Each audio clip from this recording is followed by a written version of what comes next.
एक बार एक किसान हर कभी आने वाले आंधी तूफान, ओलावृष्टि, तेज धूप इत्यादि से परेशान हो गया।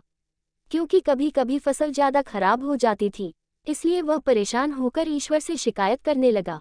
किसान बोला, आप ईश्वर तो है लेकिन फसल को कब क्या चाहिए इसकी जानकारी नहीं है। जिसकी जरूरत भी नहीं होती है वह भी देते रहते हैं।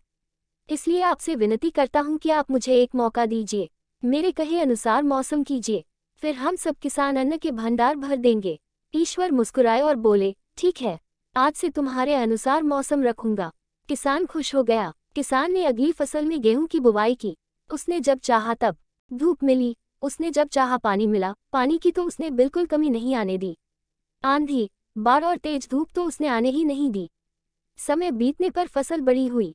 किसान भी बहुत खुश हुआ कि इस बार शानदार फसल दिख रही है।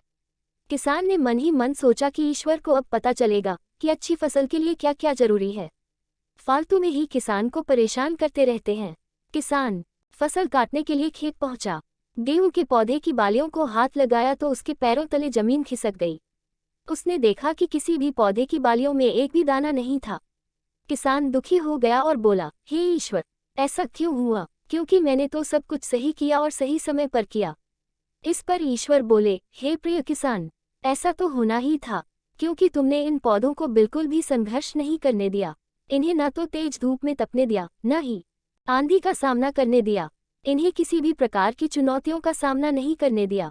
इसलिए बाहर से भले ही अच्छे दिख रहे हो लेकिन ये अंदर से बिल्कुल खोखले हैं, इनके अंदर कुछ भी दाने नहीं।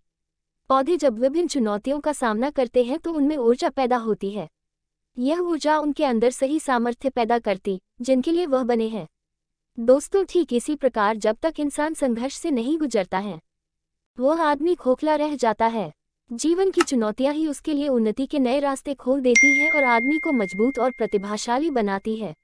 इसलिए आपके भी जीवन में मुसीबतें या चुनौतियां आए तो घबराना मत। यह आपको बिखेरने के लिए नहीं, निखारने के लिए आई है।